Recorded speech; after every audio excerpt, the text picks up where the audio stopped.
The Attorney General. Thank you very much, Speaker, for recognizing me to speak on Bill 139, an act to enact the Local Planning Appeal Tribunal Act 2017 and the Local Planning Appeal Support Center Act 2017, and to amend the Planning Act, the Conservation Authorities Act, and various other acts. Speaker, it's a great personal honor for me to speak on this bill, and I know my colleague, the Minister of Municipal Affairs, have spoken already on this bill along with the Minister of Natural Resources. I've had a great opportunity to work with both of them very closely as the Attorney General on this particular bill, especially as it relates to the new Planning Appeal Tribunal and the new Planning Appeal Tribunal Support Center that's being created as a result of this important bill, and I will speak to that in a moment, Speaker. Speaker, through this bill, we are building a more accessible, faster, and less adversarial process for appealing land use planning decisions. And Speaker, I must say that this is particularly a momentous moment for me, not only because reforming the Ontario Municipal Board, or the OMB, was a major component of my mandate letter from the Premier, along with my colleague, the Minister of Municipal Affairs, but also because, Speaker, it's a promise that I made to my community of Ottawa Centre going back in 2010, and have been working very closely with various community associations in my community, such as the Hintonburg Community Association, the Wellington Village Community Association, the Westbrook Community Association, the Glebe Community Association, and many more, in finding ways to practically and meaningfully reform our land use planning system and the Ontario Municipal Board so that it is more reflective of the communities that we serve. In fact, Speaker, many ideas that we find in this bill is something that our community has championed together, so it's quite gratifying to see that this kind of change that will really truly will transform our land use planning system is taking place by way of Bill 139. Speaker, I had a great honor of introducing this bill when we announced it last spring alongside Mayor Jim Watson, who's very supportive of this bill, and in it were many members of the community that I just mentioned from my community of Ottawa Centre who were present and expressed their delight and support for this bill. Speaker, as we listen to the people of Ontario, as Minister of Municipal Affairs has mentioned, during our consultation period, we heard from thousands of Ontarians, and the message we heard was clear: that land use planning appeal system is not working for people or our communities.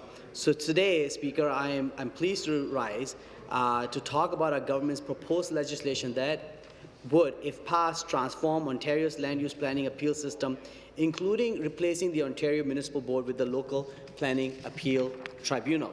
Speaker, our reforms center around 4 pillars. 1, creating greater predictability for residents, communities, and developers by sheltering certain major planning decisions from appeal. 2, giving greater deference to the decisions of local communities while ensuring that development and growth occurs in a way that is good for Ontario and its future. 3, ensuring faster, fairer, and more affordable land use planning appeals. And number 4, Speaker, providing access to free legal and planning support for Ontarians. With your permission, Speaker, I will spend a little bit of time on all those 4 elements of this bill that goes to the heart of how we're transforming the land use planning system in the province. Speaker, our province is growing at a rapid pace. In fact, just in Toronto and other municipalities in the Greater Toronto Area alone, we are home to some of the largest and fastest growing populations in the entire country. And you, Speaker, may be surprised to learn that over the next 25 years, our population is expected to increase by more than 4 million people. To support this growth, we must ensure that we build healthy, sustainable, and safe communities. But communities that provide a high quality of life don't just happen. They are carefully thought out and developed so they can support the needs of current and future residents. Strong communities take careful planning, careful development, And we all know, Speaker, how much work goes into development of official plans. There's a massive amount of consultation with the community, developers, resident groups, and elected officials, and I'm sure a lot of us in our respective capacities as MPPs have participated in those meetings. So it only makes sense that our appeals process supports those plans by giving communities and developers more predictability. That's why the proposed measures to transform Ontario's land use planning appeal system include exempting a broad range of major land use planning decisions from appeal, including new official plans, major official plan updates, and detailed plans to support growth in major transit areas. These exemptions will help provide greater predictability in the planning system and will go a long way in helping developers and communities prepare to build stronger and more prosperous municipalities. Speaker, we all know that no matter the level of planning, there will always be many different ideas on the best way to develop an area. That's the nature of the communities we live in. There are many different views on how to best accommodate growth. There are a lot of different factors to consider and a lot of different opinions. To help ensure that the voices of local communities in particular are heard, the proposed legislation would require that the tribunal give greater weight to the decisions of local communities. That is one of the core tenets of Bill 139. This would be achieved by eliminating lengthy and costly hearings for the majority of planning appeals and ensuring that some matters could only be appealed on the grounds that they don't conform or are not consistent with provincial and municipal plans and policies. What this means, Speaker, is that the new tribunal could only overturn the municipal decision if it does not follow provincial and local plans or policies. If the tribunal finds that the municipality's decision does not conform to an official plan, and this is a very important point, Speaker, then the matter is sent back to the municipality for reconsideration, which will help keep planning decisions local.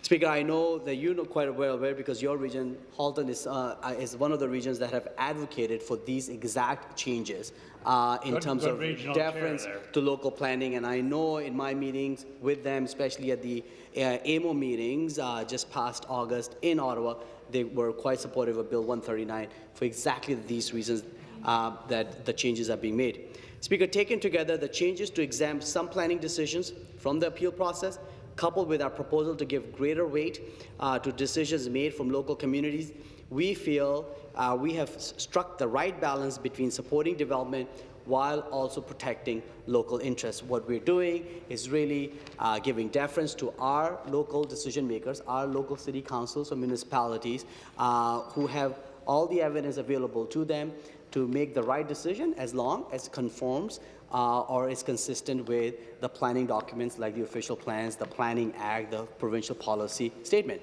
If they do so, the decision stays. If they fail to do so and is determined by local planning appeal tribunal, then they get to reconsider the matter.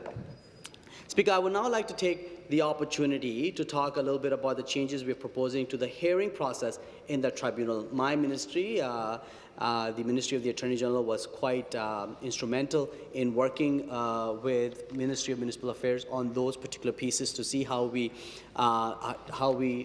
modernize the appeal system, how we can build on the way the system works in OMB, and really create an appeal system that is faster and fairer, that is responsive to the communities, and really goes to the heart of the issues, as opposed to having what's referred to as de novo hearings, hearings from the beginning, that many communities and municipalities found frustrating.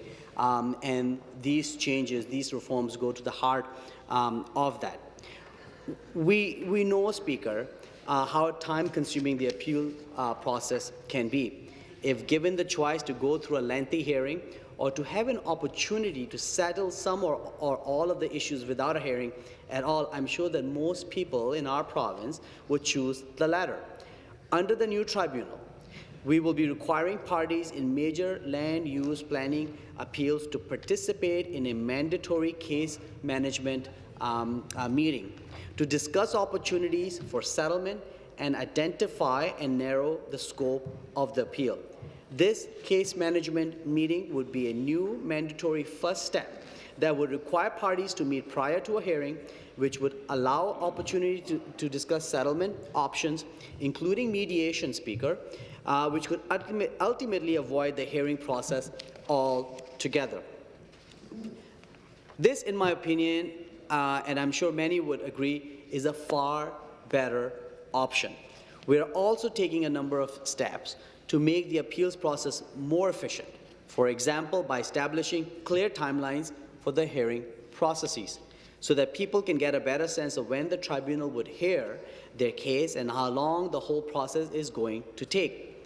Our proposed changes would not only result in more effective hearings, but would also support a cultural shift to a less adversarial system.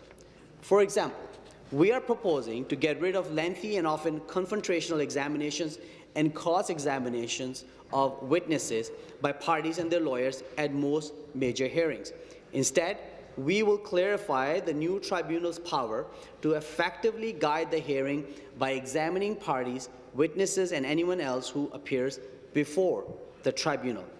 The tribunal would also have the power to ensure hearings are fair by requiring parties to produce evidence or witnesses where appropriate. Speaker, I'm confident that these changes will go a long way in making the appeal system far more effective and efficient, and as a result, the appeal system will be far more accessible to everyday Ontarians. In essence, Speaker, what we're really doing is transforming the Ontario Municipal Board by replacing it with the Local Planning Appeal Tribunal in truly an appeals tribunal, a tribunal that's focused on the record at hand that was produced by the planning department, considered by the local municipality, and then to see whether or not, based on all the evidence before, the planning rules that are in place, that the municipality may respect those rules or not. And if again the answer is no, that the matter is referred back to the communities for municipalities to consider. Finally, Speaker, I would like to talk about how we are helping citizens to access the appeal process through the proposed creation of a new local planning appeal support centre. This is an important point, Speaker, in this legislation, because I know in my community and all across Ontario, people want a say in how their communities grow, and they want to be sure that local perspectives are taken into account when decisions are made. And our government, Speaker, couldn't agree more. We appreciate that people don't always agree with local land use planning decisions that affect them, and we have heard the concern that people do not have access to information about the appeal process and planning or legal advice. I am sure we all have stories of attending those meetings, those planning meetings. We all have heard from our various community associations how much effort and resources it takes. We've all probably have been to those bake sales where community associations sell muffins and other baked goods so they can raise money, so they can participate in an OMB appeal. All those are taxing. These are our neighbors. These are our friends who live next door from us, who put in their time and effort and resources to fight these cases. And there does not seem to be the kind of help necessary at times, especially those communities who may not have the right set of resources to then navigate through this system. And that's why, Speaker, we're proposing changes that will empower and support people who want to participate in the appeal process. This will be done by establishing a new independent agency called the Local Planning Appeal Support Centre. This centre will help ensure the views of local communities are taken into account when major decisions are made, by providing free legal and planning advice to Ontarians throughout the appeal process, including representation in certain cases. The centre will help Ontarians understand and participate more effectively in the appeal process by providing general information about land use planning to residents, offering guidance to residents on the tribunal process, and providing legal and planning advice at various stages of the appeal process, which may include representation in some cases as well. Land use planning directly impacts Ontario families, so it is critical that they feel supported in the decision-making process, and that, Speaker, requires access to information. As such, we are proposing to build a new, revamped, user-friendly tribunal website. So once an appeal process is complete, tribunal decisions will be posted for all to see, and that includes new summaries of decisions that would be explained in plain language. The new website would also make it easier for the public to access information in different formats, such as videos. I have no doubt, Speaker, that these changes will make it a lot easier for residents to better understand how to participate in planning in how their communities grow. This is again a comment you hear often, that the system is too complex. The system is designed for experts, be it in planning or law, to navigate through, and there is not enough sufficient information available, even in researching case law, to better understand how Planning Act or provincial policy statement or an official plan is interpreted. By making that information, making that information more accessible through website in plain language, will allow our communities to be far more active participant in the process. Speaker, I'm confident that these proposed changes would be successful in bringing effective change to the appeals process within the land use planning system. I'm sure that many will recognize the following famous quote from Jane Jacobs. She said, "Cities have the capability of providing something for everybody, only because and only when they are created by everybody." And I couldn't agree more. Jane Jacobs was right. These are changes that, to me, continue to help represent the interests of developers while also helping to give residents a real voice when it comes to land use planning decisions. Most importantly, these changes will help ensure the cities and towns reflect the best interests of the people living in them today, as well as for future generations. Speaker, in my view, the impact of these changes is that we are going to make better decisions in the beginning of the process as opposed to rely on an OMB process.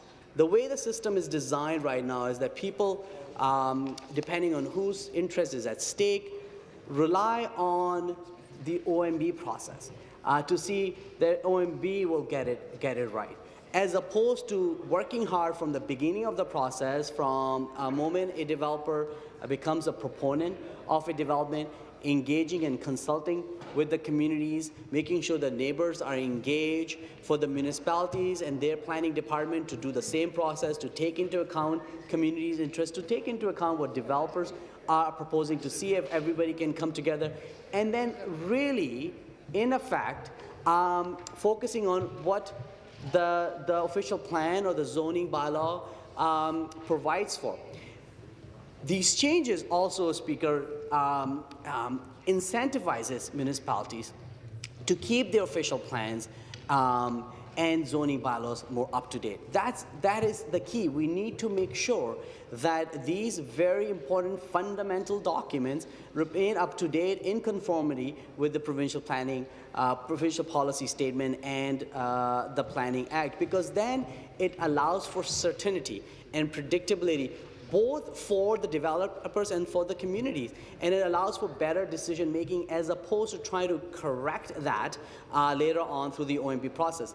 But we also understand there's always going to be disputes. Not in every instance everybody will agree. So let's make sure that we create an appeal system to the local planning appeal tribunal that really is focused on reviewing the decision, making sure that the decision conforms or is consistent with these important official documents, as opposed to a body that imposes its decision as to what it thinks is the right set of development. Those best decisions are made at the local level because that local analysis is there to the planning department, and of course through our municipal leaders who are elected and are accountable to the constituents. In total, Speaker, I firmly believe, and what I've heard from my community in Ottawa Centre, that these are very important changes. This is really transforming the land use planning system in the province of Ontario in the right direction. My community, Speaker, very much supports these changes, and one of the questions I constantly heard during the summer months is when this bill is being asked back in the House, and I'm glad very first day we brought it back, and when it's going to become law. So, Speaker, I urge on behalf of my community that members will support this important bill and pass it in law as soon as possible. Thank you very much.